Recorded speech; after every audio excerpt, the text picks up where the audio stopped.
اچھا یہ جیسے میاں بیوی کا پرابلم ہے نا، اب یہ کانسیپٹ آئی ڈونٹ نو کہ یہ میتھ ہوتی ہے یا کیا ہمارے ذہنوں میں ڈال دیا جاتا ہے کہ بیوی آتی ہے تو کہا جاتا ہے ہمارا بیٹا بدل گیا ہے یا پہلے جیسا نہیں رہا ہے.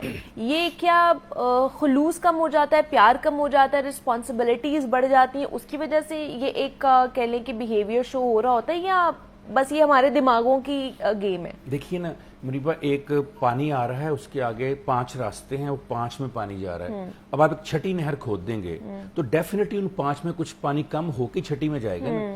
ایک گھر میں 6 لوگ رہتے ہیں، ایک بیوی آتی ہے. اب ان 6 لوگوں کا جو ایک پیار تھا ایک فرد کے ساتھ، اب اس فرد کا ان 6 سے ہٹ کے ایک 7ویں کے ساتھ بھی ہو گیا، اور وہ 7ویں وہ ہے جو سب سے زیادہ اس کے قریبی رشتے کی ہے.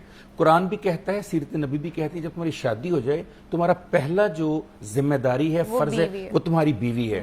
اب اگر میں آیا ہوں گھر اور میں اپنی والدہ کو پہلے آدھا گھنٹہ دیتا تھا، اب میں 10 منٹ دے کے 20 منٹ وائف کو دے رہا ہوں، تو یہ میرے اوپر فرض ہے.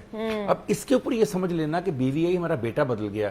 اس میں سب سے بڑا پرابلم تربیت کا ہے. اچھا، ہم گھروں میں پہلے تربیت کرتی تھی، ہماری دادیاں ہماری نانیاں وہ ہمیں بتا، بلکہ وہ ہمیں کہا کرتی تھی کہ بیٹا تم نے مجھے سلام لے لیا، اب اپنی بیوی کے پاس جاؤ، اس کی بات سنو، اس کے پاس بیٹھو، اس کو حوصلہ دو.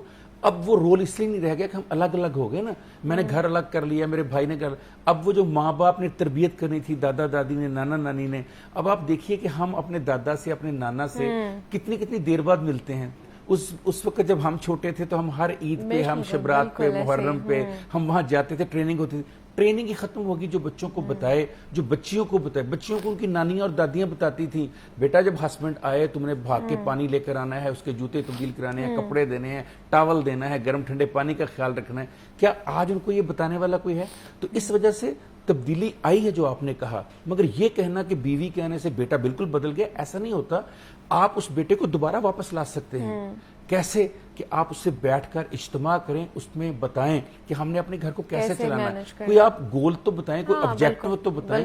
جب آپ نے یہ سوچ لیا اور دل میں بٹھا لیا کہ یہ بدل گیا، اور آپ اس سے پہلے بدل جاتے ہیں، آپ کہتے ہیں اچھا اگر تم ادھر جاؤ گے تو پھر کل، پھر یہ دیکھیے کتنی بڑی دکھ کی بات ہے کہ میں چاہتا ہوں کہ میری ماں کا تو بڑا احترام ہو، میرے بچوں کی ماں کا احترام نہ ہو.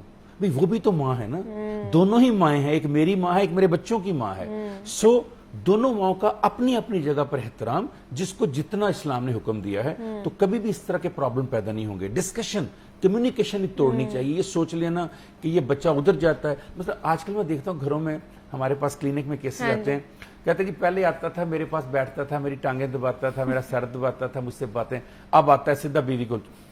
میں نے ان سے کہا کہ آپ کیا توقع کرتے ہیں کہ وہ اب بھی آدھا گھنٹہ آپ کے پاس بیٹھے، اور وہ بیوی جو صبح اس کو بھیج کے اس کا انتظار کریے، اپنے گھر والوں کو، ماں باپ کو، بہن بھائیوں کو، سہیلیوں کو، سکھیوں کو چھوڑ کر اس گھر میں آئی ہے، اس کو آپ چاہتے ہیں کہ وہ ایک آئسولیٹ ہو جائے، وہ ایک غلام بن جائے، کنیز بن جائے، کھانے دے آپ کو بنا کر، صفائیاں کرے آپ کی، اور بس انتظار کرتی رہے کب میرا ہسبینڈ آئے.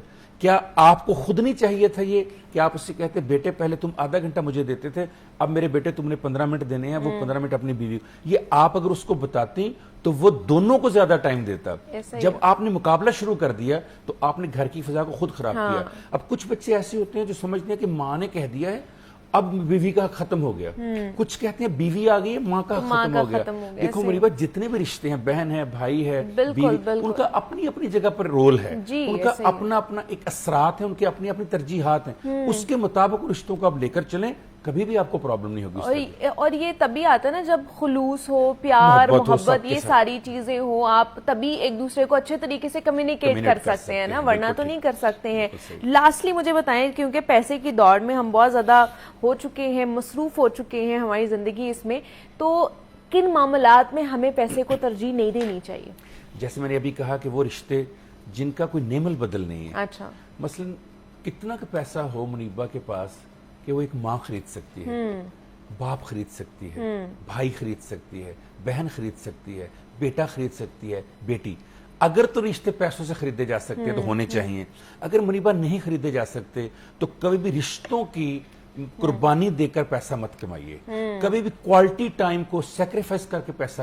اچھا پیسہ کماتے کیوں ہیں منیبا؟ یہ دیکھنا پیسہ کماتے کیوں ہیں. پیسہ ہم کماتے ہیں کہ اچھی زندگی گزاریں، یہی ہے نا، آسائش کی زندگی. مجھے فکر نہ ہو کل روٹی پکے گی نہیں پکے گی، مجھے فکر نہ ہو کہ میں نے گرمی میں جانا ہے اے سی والی گاڑی ہوگی کہ نہیں ہوگی. اگر یہ ساری آسائشیں